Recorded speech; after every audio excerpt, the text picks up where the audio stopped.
Nosso programa Interview pela sua TV Diário do Sertão. Lembrando a você, amigo internauta, né, que às vezes, é claro, pode dar alguma interrupção na transmissão devido, por exemplo, o sinal da sua internet não está em boa qualidade. Às vezes pode enganchar o nosso vídeo. Mas agora temos uma segunda opção, que é a Rádio FM Diário do Sertão, que também é uma rádio online, que também vai estar transmitindo a partir de hoje o som da nossa entrevista, o áudio da nossa entrevista do programa Interview. No mais, você pode interagir e nos acompanhar através do Facebook Diário do Sertão e também pelo nosso Twitter, que é o @Diário do Sertão. Manda a sua pergunta, sua indagação, enfim, participe, interaja conosco no nosso programa Interview, que tem a minha apresentação, Caliel Conrado. E hoje vamos conversar com a advogada polêmica, gênio forte e decidida, Catarine Rolim Nogueira, que é entrevistada a partir de agora no nosso programa. Catarine, muito boa noite, é um prazer imenso recebê-la aqui no programa Interview da TV Diário do Sertão.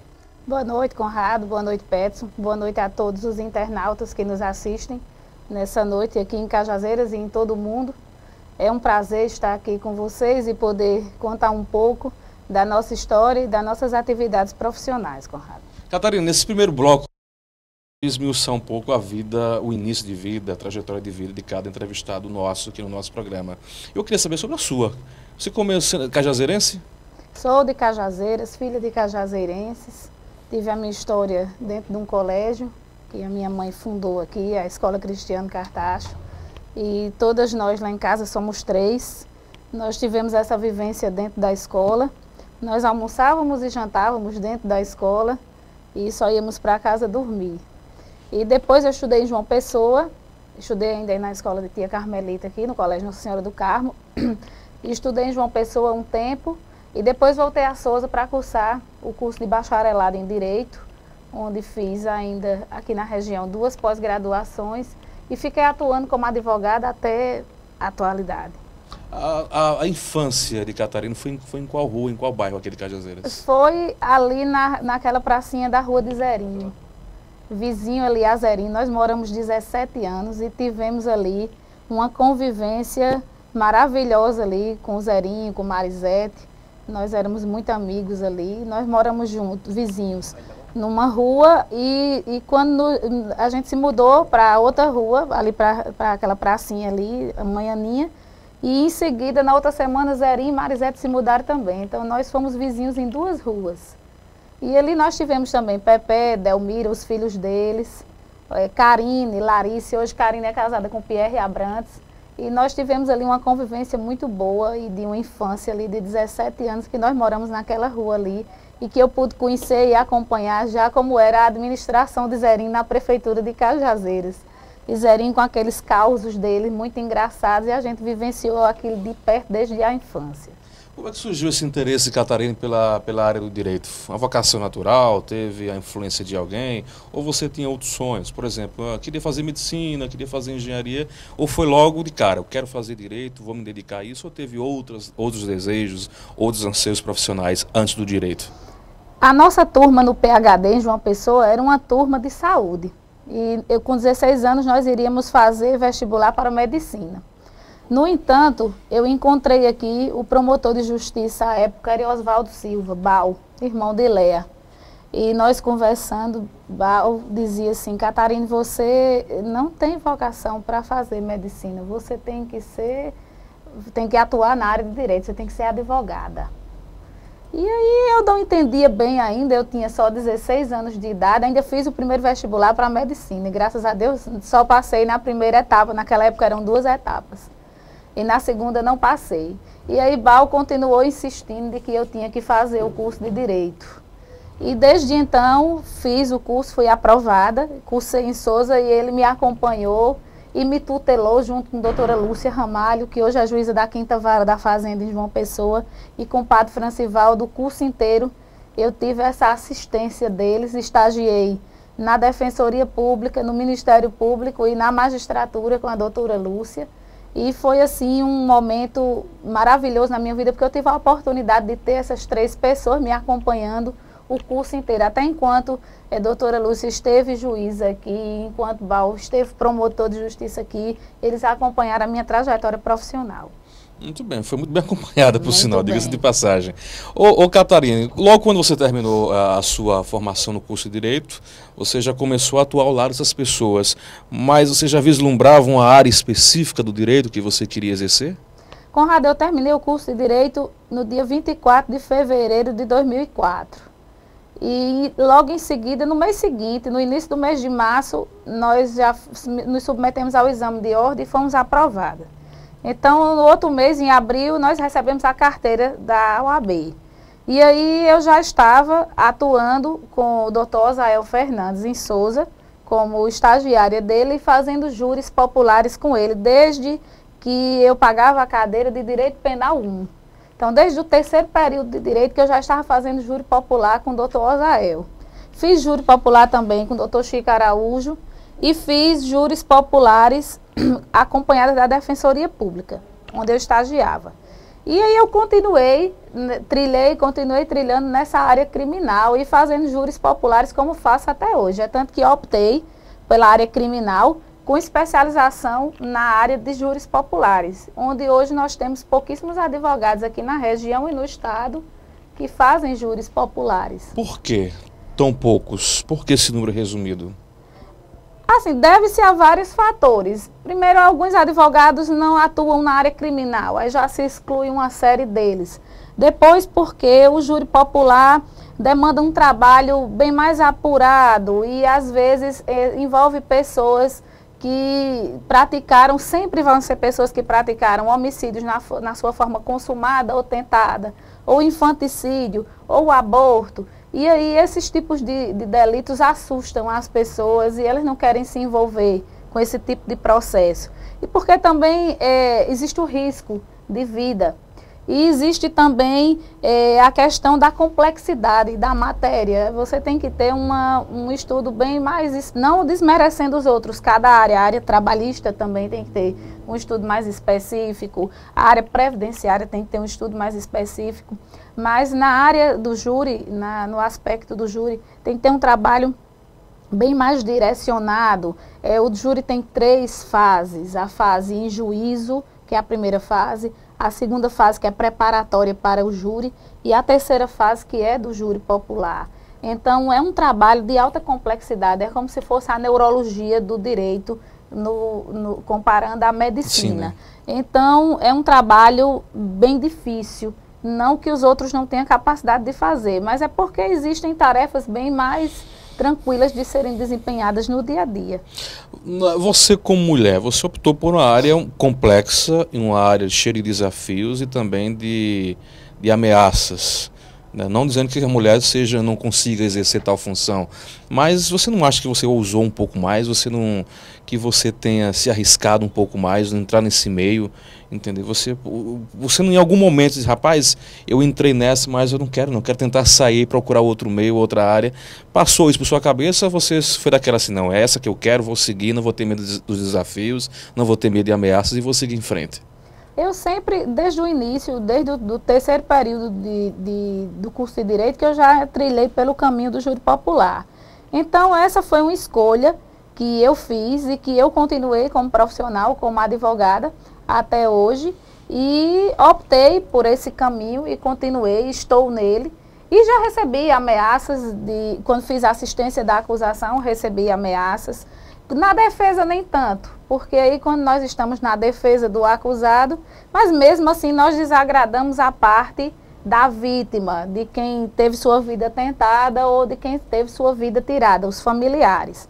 Mesmo assim, foi uma decisão tomada e eu continuei. E eu não tenho medo nenhum de exercer essa profissão e nem de fazer júris populares. Eu faço um júri com a mesma tranquilidade que estou aqui sentada conversando com você. Eu, às vezes, me preocupo em fazer, às vezes não, eu sempre me preocupo em fazer o melhor possível.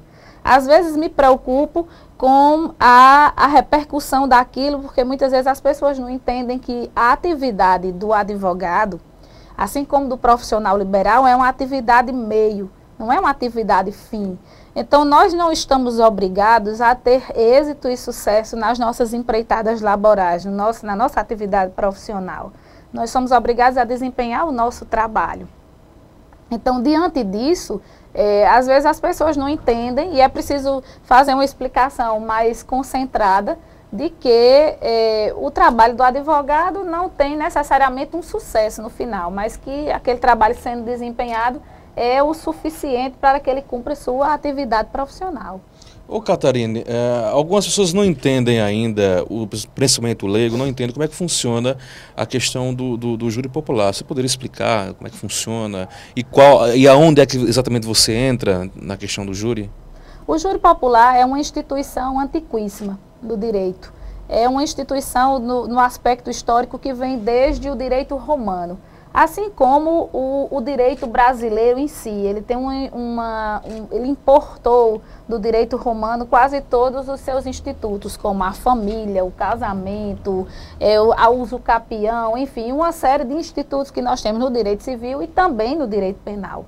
Há quem conteste a existência do tribunal do júri por entender que é uma instituição defasada, ultrapassada, uma vez que seria de competência somente do juiz julgar aquela pessoa que cometeria crimes dolosos contra a vida.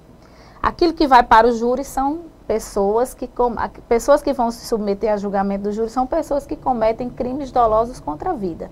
Homicídio, na sua forma tentada e consumada, infanticídio e aborto. E aí essas pessoas serão submetidas a um julgamento diferenciado, elas serão julgadas pelos seus pares. Na primeira fase, o inquérito é remetido à justiça, da delegacia, e o Ministério Público, através do promotor, oferece uma denúncia. E aí nessa denúncia é iniciada a ação penal, porque a denúncia é a peça que inicia a ação penal. Iniciada a ação penal, o juiz vai mandar citar o acusado para se defender em 10 dias. Ele se defende, apresenta o rol de testemunhas, alega toda a matéria de defesa que tiver, opõe exceções, preliminares, é extremamente amplo esse momento processual na vida do acusado. E é designada uma audiência de instrução e julgamento, que é uma audiência una hoje, na ritualística do Código de Processo Penal. Nessa audiência são ouvidas as testemunhas arroladas naquela denúncia lá, que deu início à ação, e nessa defesa que ele apresentou, se houverem testemunhas de defesa. Encerrada essa instrução, ouvidas essas testemunhas, o réu ou os réus são interrogados. Isso no final para que dê a oportunidade a ele de ter ouvido a instrução toda e que se defenda. Porque o interrogatório é autodefesa, é o momento dele de contar a versão dele do que aconteceu. Em seguida, são feitas as alegações finais pelo Ministério Público e pela defesa, naquela sequência. E depois, o juiz prolata uma decisão que é chamada a decisão de pronúncia, que ele vai submeter o réu a julgamento pelo júri popular. Ou também ele pode impronunciar, ele pode dizer que naquele momento ali ele não encontrou provas, indícios suficientes de cometimento de crime que submeta o réu a julgamento pelo júri popular. Ou ele pode desclassificar, ele pode entender que o réu praticou um crime de menor potencial ofensivo, que não era o do júri. Ou então ele ainda pode absolver sumariamente, ele pode dizer que ele praticou o crime em legítima defesa, em estrito cumprimento do dever legal, em exercício regular de direito. Ele pode aplicar uma excludente de antijuridicidade prevista no Código Penal brasileiro. Então, se ele submete ao júri, se ele pronuncia, se ele prolata uma decisão pronunciando, vai iniciar a fase preparatória para julgamento, que é o artigo 422 do Código de Processo Penal. Serão empreendidas diligências por parte da acusação e da defesa, que serão requeridas, visando preparar o processo para o júri. Passada essa fase, é marcado o julgamento, que é a terceira fase procedimental de competência do Tribunal do Júri. E aí são as fases dos debates orais, o julgamento em plenário, que é a fase mais, assim, bonita do Tribunal do Júri, é a fase mais plena de julgamento, em que numa sala especial, numa sala diferenciada, que é a sala grande que tem ali no fórum, eu acho que todo mundo já viu, ele será julgado. Existe toda uma estrutura, todo um ritual diferenciado para esse julgamento e são 25 pessoas são sorteadas com um prazo antecedente de 30 dias e essas pessoas vão até lá serem escolhidas 7 delas com o direito de recusar a acusação 3 e a defesa 3 sem justificar, depois a recusa tem que ser com justificativa, para que seja feito esse julgamento. E aí, no final desse julgamento, aí são feitas, ouvidas as testemunhas, se quiserem ouvir novamente, o juiz antes lê a denúncia, faz um relatório do processo, o réu é novamente interrogado, e depois o Ministério Público tem 1 hora e 30 minutos para defender a sua tese, com a palavra, e depois a defesa 1 hora e 30 minutos, se for só um réu. Se for mais de um réu, 2 horas e 2 horas, consequentemente. E se houver réplica do Ministério Público, ele tem 1 hora e a defesa mais 1 hora. No final, a sala fica secreta, o juiz pergunta se os jurados estão aptos a votar, e aí a sala fica secreta, porque nós não temos sala secreta aqui, ou então eles são levados para uma sala secreta, em que estão presentes somente o juiz, os serventuários da Justiça que estão trabalhando no júri, Ministério Público e Defesa, e aí eles vão julgar. E depois desse julgamento, o juiz presidente vai homologar a decisão. Se o júri decidir que vai absolver, o juiz tem que somente homologar absolvendo. Se o júri decidir que vai condenar, o juiz tem que homologar a condenação e aplicar a pena, dosar a pena. Então, o juiz não pode decidir lá diferente do que for a decisão do tribunal do júri, porque ele é soberano, aquela decisão é soberana. Então, assim, na verdade, um momento muito interessante, o julgamento pelo tribunal do júri. Nós temos uma sessão, uma reunião ordinária que acontecerá agora a partir do dia 7 de maio, e geralmente tem pessoas que têm ali cadeira cativa, que vão todas as reuniões olhar as nossas atuações ali no júri e de outros colegas advogados também que ali estão. Ótima aula de direito agora. Catarina, qual foi o primeiro júri que você atuou? Foi com o doutor Osael, um júri de Geraldo H. Menon, e ele foi acusado e foi condenado. Ele esfaqueou a esposa ali ao lado da rodoviária nova de Cajazeiras, e ele desferiu nela mais de 30 golpes de faca peixeira, e foi uma tentativa de homicídio, claro, graças a Deus ela ficou viva e com poucas sequelas, e nós fizemos esse júri e ele foi condenado. Nós não pedimos a absolvição dele, nós pedimos que a pena fosse reduzida, fosse desclassificado de uma tentativa de homicídio qualificado para uma tentativa de homicídio simples. Porque o advogado, Conrado, não é aquela pessoa que passa a mão na cabeça do acusado necessariamente. Nós pedimos não só a absolvição, nós tentamos melhorar a situação do acusado. Eu fiz um júri em São José de Piranhas, por exemplo, de um filho que matou o pai. E isso é totalmente contra os meus princípios, e eu acredito que de todo mundo, não é? Mas aí, quando eu fui à defesa da minha tese em plenário, ele foi denunciado e pronunciado por um homicídio duplamente qualificado, pela futilidade e pela surpresa. E aí, eu fui clara em dizer a ele antes que não iria pedir a absolvição dele, até porque o processo não recomendava, as provas juntadas ao processo não recomendavam, porque se recomendassem eu era obrigada a pedir, por uma questão de ética profissional e de zelo com o cliente, mas a prova carreada aos autos não recomendava. E aí eu fui clara com ele e disse que não poderia pedir a absolvição, iria pedir uma desclassificação para um homicídio privilegiado, que é um homicídio que acontece quando o acusado está sob influência, impelido de violenta emoção. E aí ele concordou, e tinha que concordar mesmo, porque a prova processual não recomendava algo diferente. E quando fui à plenária expliquei e consegui.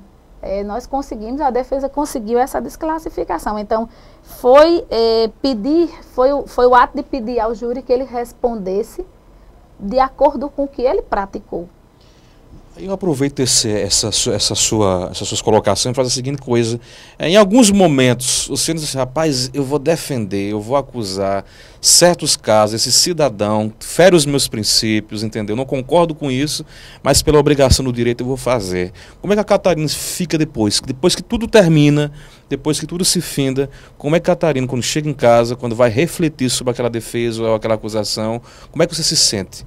Principalmente quando os casos são casos que você reprova, que sua consciência reprova.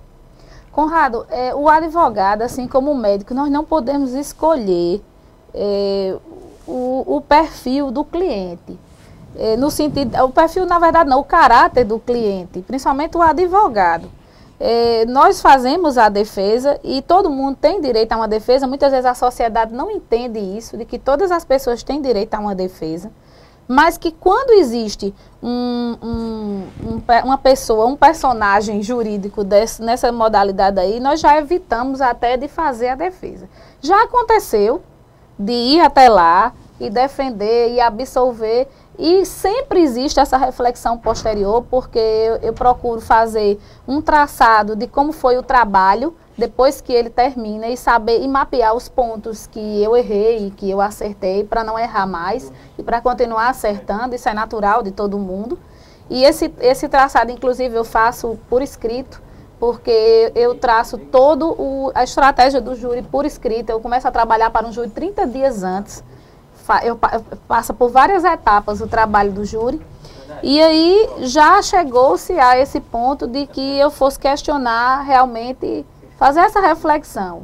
E isso fez com que eu fosse afunilando o perfil desses clientes, a personalidade desses clientes, e deixando muitas vezes de advogar para algumas pessoas e em detrimento de outras. Hoje, por exemplo, eu não advogo mais para quem é acusado de tráfico de drogas. Eu já advoguei, não advogo mais. E aí, quem quiser advogar, que advogue. Eu, Catarina, não advogo mais para quem é acusado de tráfico de drogas. Nem me chame que eu não vou mais. Mesmo que a oferta seja boa? Mesmo que a oferta seja boa. Inclusive, já houveram várias ofertas boas e eu não fui. Catarina, quantos júris você já teve até uma média, até agora? Mais de 100 júris. Mais de 100 júris? Contando desde a época que fui estagiária até agora. Mulher atuando nessa área, são muitas na Paraíba? Aqui ou na região? Você tem uma ideia de quantas, se tem muitas mulheres atuando na área de júri popular aqui no estado? Aqui na região só tem você, eu acho, né? Na região que eu tenha conhecimento, eu não conheço nenhuma outra colega que atue. E de Patos para lá, nós só tínhamos Nádia Paletó, mas aí ela deixou de atuar porque ela foi trilhar pela carreira política e deixou de atuar. Então lá também, conversando com os colegas de lá que atuam no júri, nós não temos nenhuma mulher que faça júri popular como advogada. Como promotora de justiça, sim, mas como advogada, não. Nós não temos. E mais de 100 júris, você consegue elencar qual foi o caso mais difícil, mais complicado, que deu mais trabalho para a Catarina?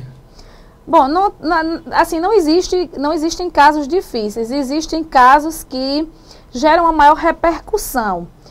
O júri de maior repercussão que eu fiz foi o de Júnior Batera aqui, e que, inclusive, o processo inteiro foi tumultuado por essa repercussão e por essa dificuldade que nós tivemos na colheita das provas. Porque o inquérito policial, quando nós investimos na ação penal, o inquérito policial tinha 17 folhas. De um crime extremamente bárbaro que aconteceu aqui na nossa cidade. Dispensa comentários a barbaridade desse crime.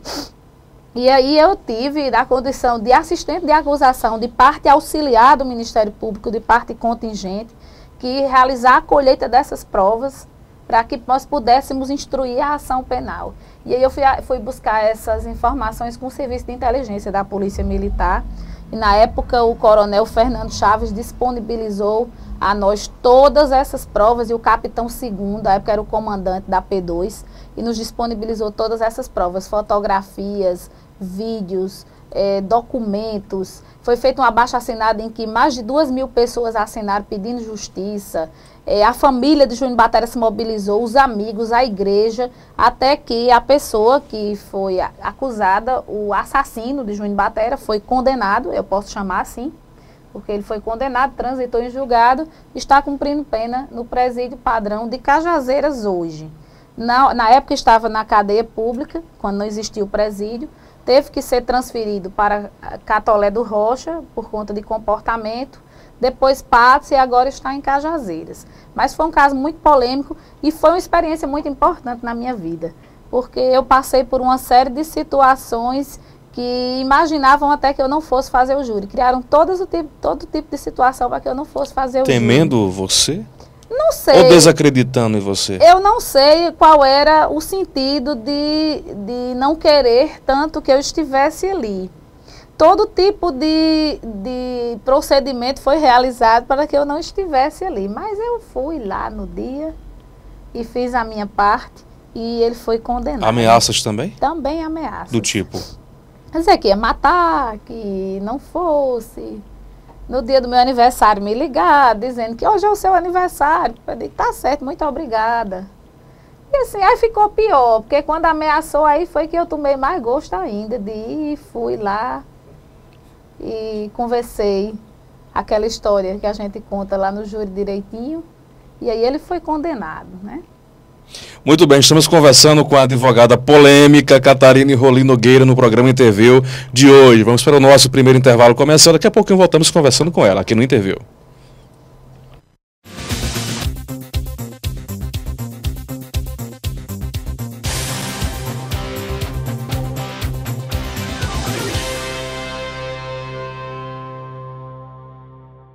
Uma internet rápida faz toda a diferença. Descubra o que há de melhor em qualidade. Atualnet, provedor de internet banda larga de verdade. Planos a partir de R$ 29,00. Internet limitada para você. E o melhor, 50% de desconto nos 3 primeiros meses. Venha para a Atualnet. Ligue 0800 724 4338 ou 3531 4338. TV Diário do Sertão, a sua TV online.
Campeonato Paraibano é na TV Diário do Sertão. Oferecimento: Transportes Marajó, fazemos acontecer.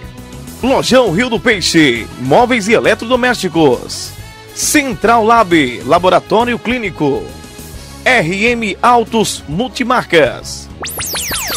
Os jogos do Atlético de Cajazeiras e do Souza Esporte Clube estão aqui. TV Diário do Sertão, a nossa TV online.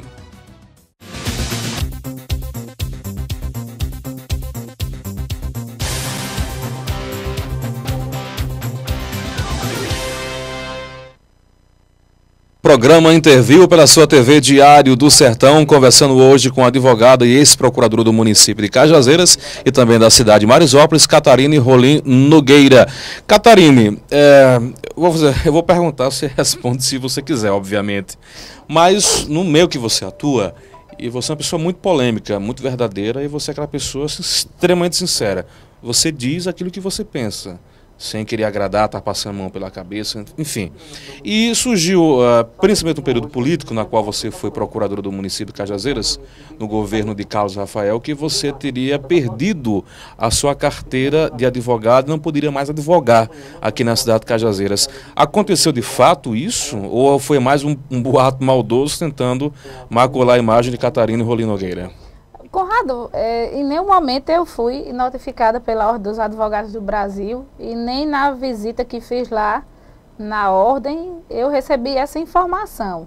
Eu até tive o cuidado de ir já agora, esse ano, e não tive nenhuma informação nesse aspecto. Acredito eu que foi um boato, sim, maldoso na campanha, não tinham o que dizer sobre.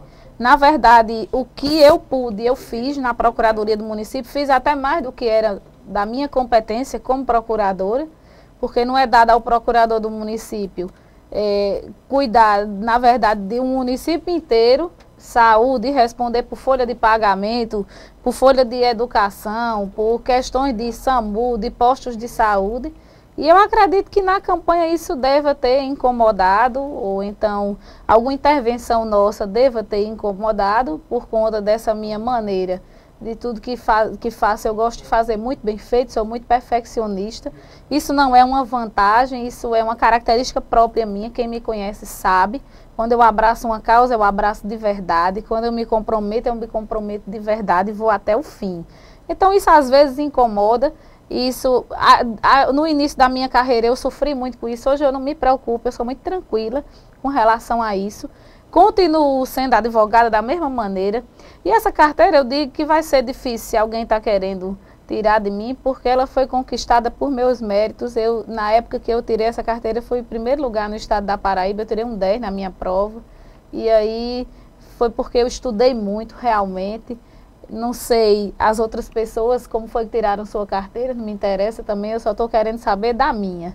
E aí eu não me preocupo com isso, acredito que tenham sido boatos da campanha, acredito não, tenho certeza que foram boatos da campanha e que eu encaro isso com muita naturalidade, com muita tranquilidade, e que depois passou e acabou. Você é conhecida por ter uma personalidade muito forte, muito decidida, você não tem medo de enfrentar e de comprar briga, seja com quem for. Com esse seu comportamento forte, com essa sua personalidade forte, você conseguiu muitos inimigos no seu meio profissional? Bom, a princípio isso não foi a intenção, né?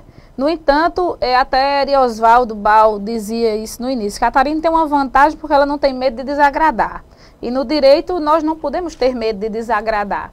Se nós formos trabalhar na área jurídica com medo de agradar, querendo agradar um e outro, nós não vamos conseguir. Porque o processo é sempre uma disputa, é sempre um litígio.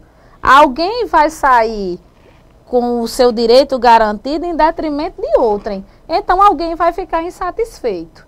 E aí quando eu tomo partido, porque o advogado pode e deve tomar partido, eu tomo partido por aquele que eu estou defendendo. E naturalmente o outro vai ficar insatisfeito se nós formos vitoriosos na demanda e não vai, na verdade, talvez leve para o lado pessoal, não sei, nunca procurei saber isso, e talvez se deva a essa questão.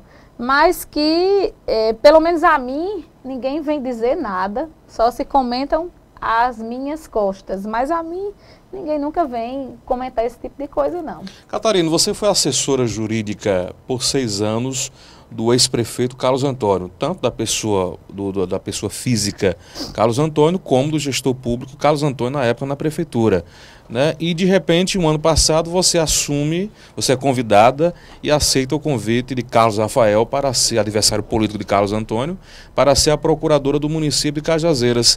O que levou você a tomar essa decisão? Um rompimento com Carlos Antônio, insatisfação com Carlos Antônio, desvalorização de Carlos Antônio? Bom, o convite que eu recebi veio em boa hora, porque eu precisava, e como todo profissional precisa, de provas para o seu currículo. E o fato de ter assumido a Procuradoria do município foi para o meu currículo. Não tinha necessariamente nenhuma visão primária que fosse de natureza política. E, na verdade, eu trabalhei 6 anos com Carlos Antônio e com Denise na prefeitura. Foi um momento muito importante da minha vida, porque foi o início da minha carreira. Eles foram sempre, assim, exerceram uma figura de paz. Me apadrinharam no início da minha carreira também. E eu devo muito a eles por isso. E, na verdade, não foi um rompimento, porque eu estava ali exercendo o cargo de procurador e tinha que defender os interesses do então prefeito Carlos Rafael.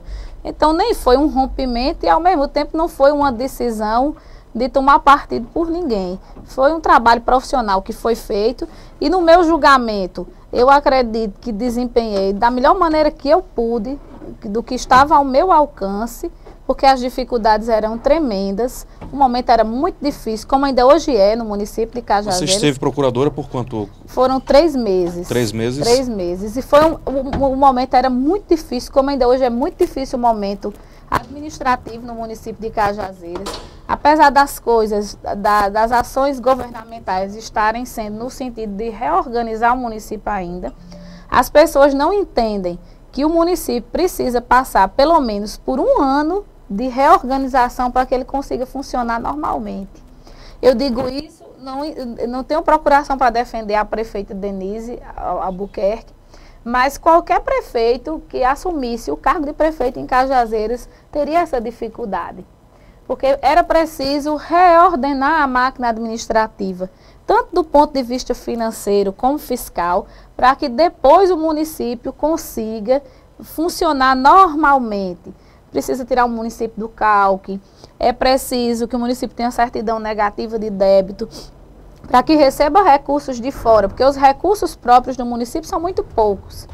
E o FPM, a partir de agora, só tende a cair. Até setembro, ele só tende a cair. Ele vai ter um aumento em setembro. Mas daqui para lá, ele vai só cair.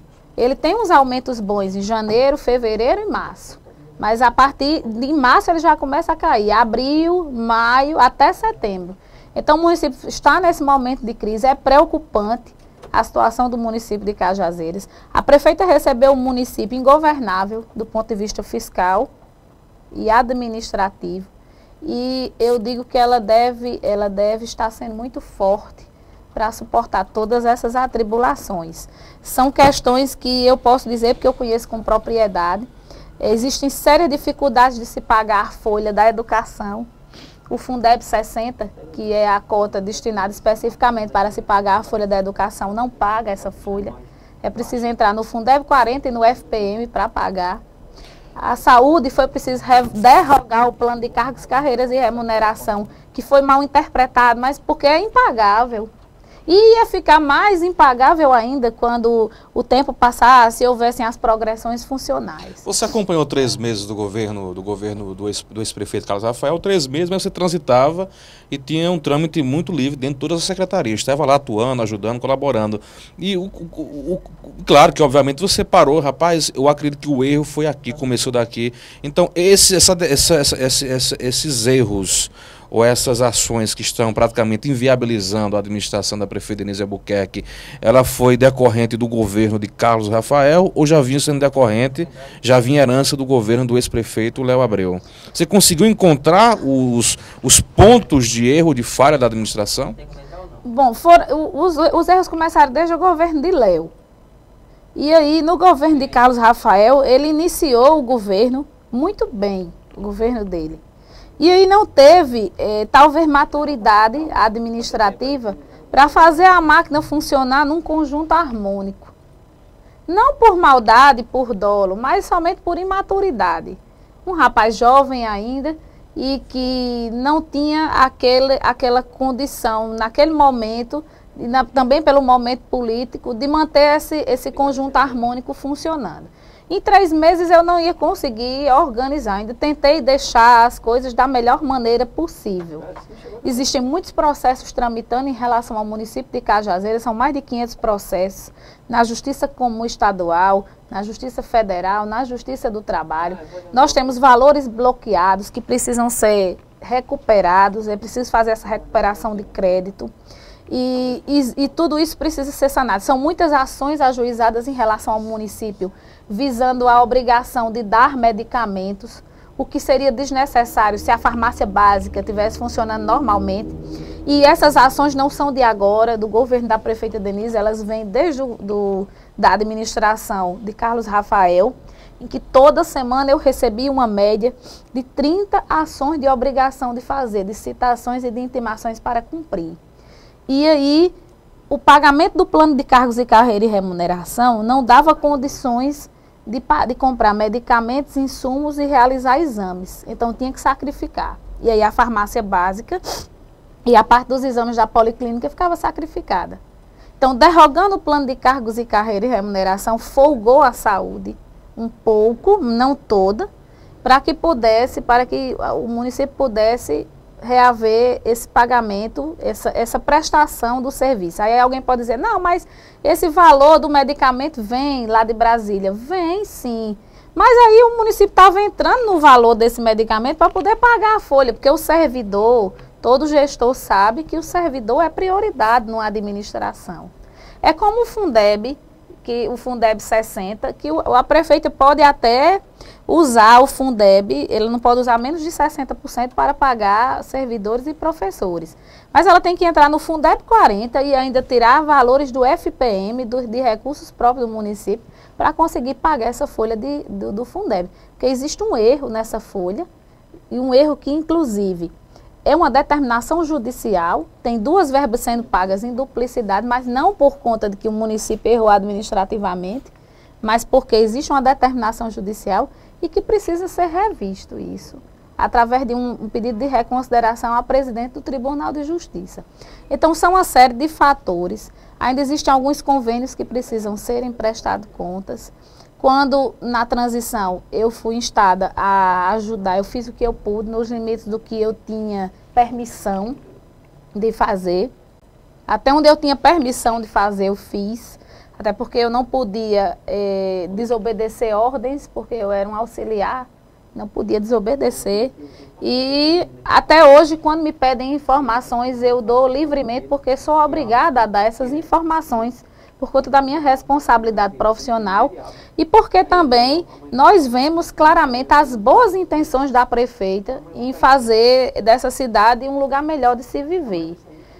Não estou aqui traindo o prefeito Carlos Rafael ou dizendo que sou do grupo de Carlos Antônio, isso não existe. Eu estou sendo aqui profissional nesse momento. Uma pessoa que gosta de Cajazeiras, nasci aqui, me criei aqui, a família Rolim, que é a minha família, foi a família que fundou essa cidade, e eu me sinto extremamente preocupada com os destinos de Cajazeiras.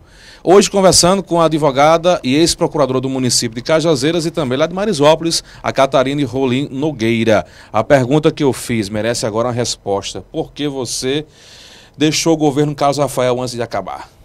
Conrado, eu expliquei isso através de uma carta, em que eu pontuei que tinha que voltar às minhas atividades de advocacia particular. Todo advogado sabe que o cargo de procurador-geral do município, e qualquer procurador-geral, confere ao advogado a incompatibilidade com o exercício de advocacia. Eu acho que é por isso também que disseram que eu tinha perdido o direito de advogar, porque quando você é procurador-geral, você não pode advogar particular, você só pode ser procurador-geral. Então, para mim ficou inviável. Eu tenho muitas causas no meu escritório. Eu deixei de participar de 2 reuniões do júri popular o ano passado.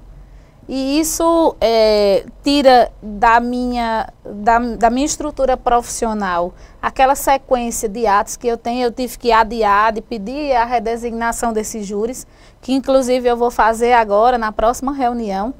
E aí eu vi que ali não tinha mais o que dar a respeito da minha contribuição. O governo já tinha terminado, já estava no último mês. O judiciário já entraria em recesso no dia 20 e até o dia 19 só teria expediente, só teria mais de 19 dias de tramitação processual. E também para cuidar dos meus filhos. Eu me dediquei integralmente ao município de Cajazeiras. Eu saía de casa às 6h30 da manhã e não tinha hora para chegar. Muitas vezes eu ficava na prefeitura, quem passava via, ou na procuradoria, ou no SAMU, ou no hospital infantil, até 10, 11 horas da noite. E eu tenho 3 filhos ainda em idade escolar e tenho que cuidar dos meus filhos. Então essas foram as razões que ensejaram a renúncia do cargo, sinceramente falando.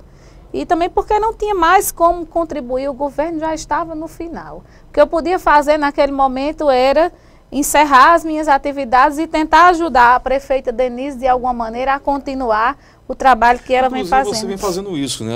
Ajudando com algumas informações, né? Mostrando caminhos aonde encontrar algumas informações administrativas. Você ainda vem acompanhando a prefeita, ainda vem orientando nesse sentido?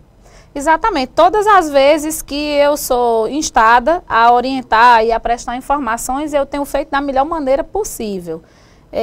Como não foi feita a transição de governo, Algumas informações do município ainda ficaram ocultas, como ainda estão.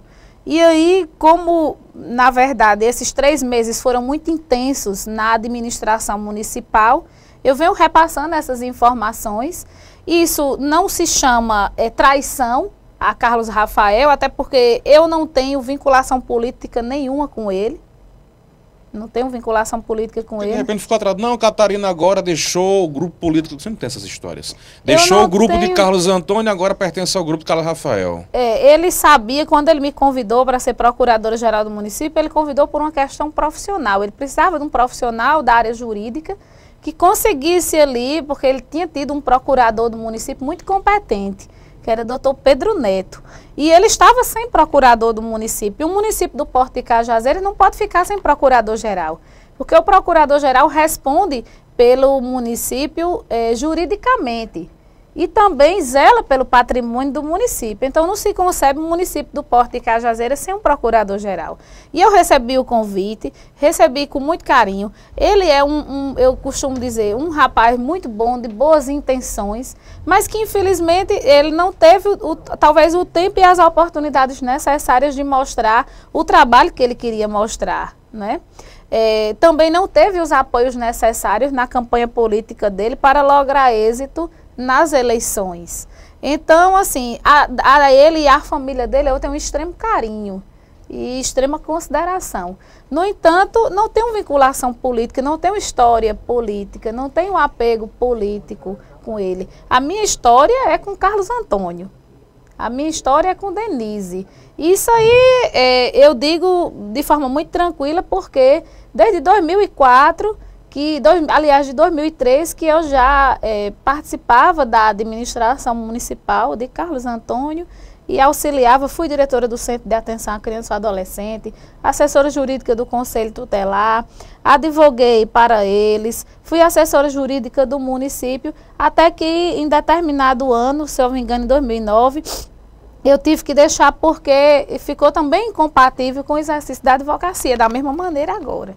Então, o que eu posso, eu faço, repasso as informações, as orientações necessárias do ponto de vista administrativo. Digo, de forma, como testemunha aqui, Denise tem sido uma prefeita extremamente preocupada com o futuro de Cajazeiras e tem procurado pautar as ações governamentais de forma muito proba, muito séria, muito coerente. Isso aqui não é babada, nem missa de corpo presente, todo mundo vê, todo mundo sabe, de forma muito transparente, de forma muito equilibrada, e isso nos deixa satisfeitos, porque era isso que Cajazeiras precisava nesse momento. A situação do município é muito difícil. O município de Cajazeiras hoje tem um déficit financeiro muito grande, muito maior do que o crédito que entra. E se ela for pagar as dívidas que existem do município, de fornecedores e de prestadores de serviço, o município não vai conseguir funcionar, infelizmente. Eu acredito que ela vai pagar esses meses atrasados dos servidores. Isso aí ela vai fazer à medida que ela possa, né?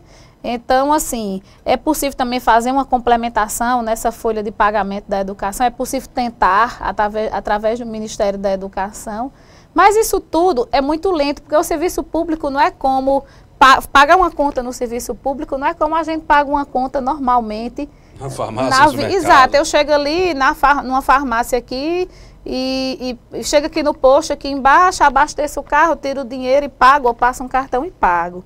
Comprar no serviço público tem todo um trâmite diferenciado, a burocracia exige tempo, então as pessoas precisam entender isso.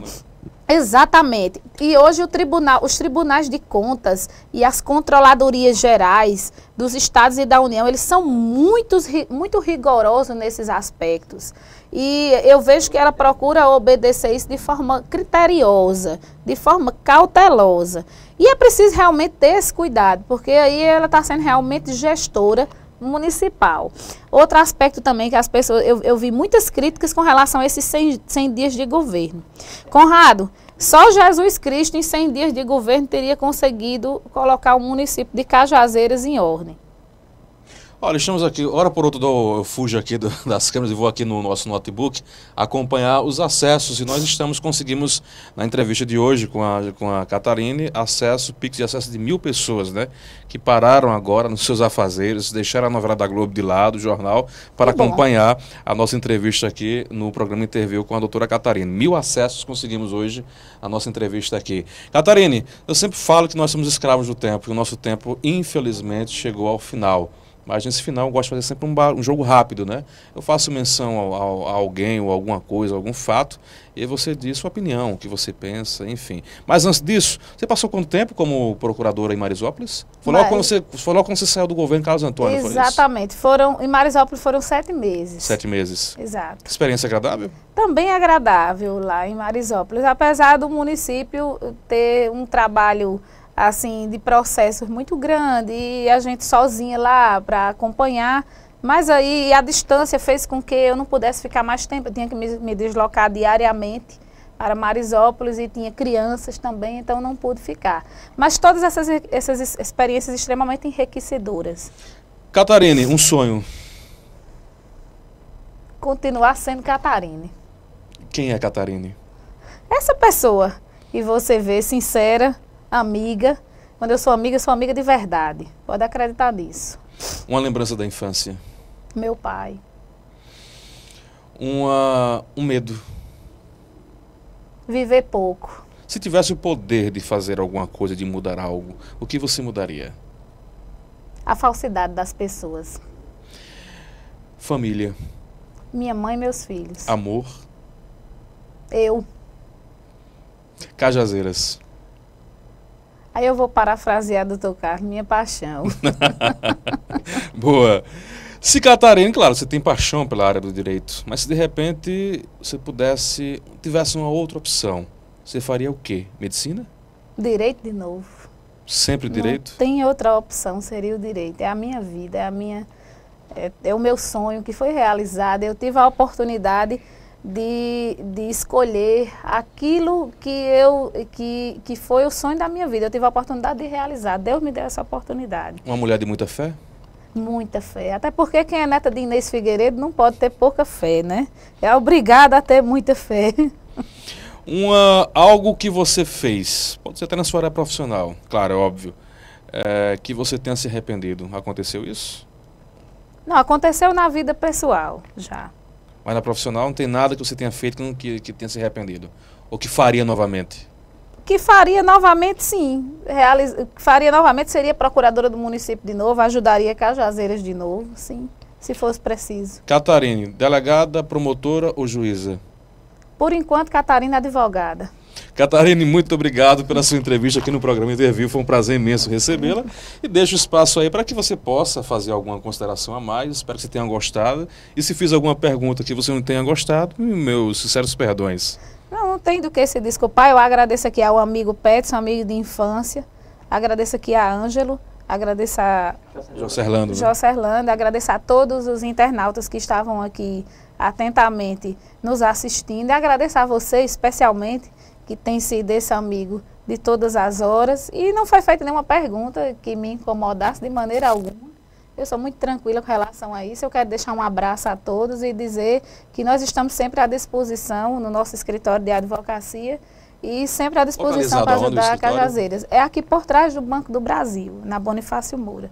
Dizer que nós agradecemos aqui a todos e dizer que nós estamos sempre à disposição de ajudar Cajazeiras. Muito bem, final do programa Interview de hoje. Voltamos amanhã às 18 horas com mais um entrevistado. E amanhã será o empresário e ex-prefeito José Nelo Zerinho Rodrigues, que vai estar aqui comigo, lado a lado, no programa Interview. A todos vocês, nosso muito obrigado, boa noite, fiquem com Deus e até amanhã.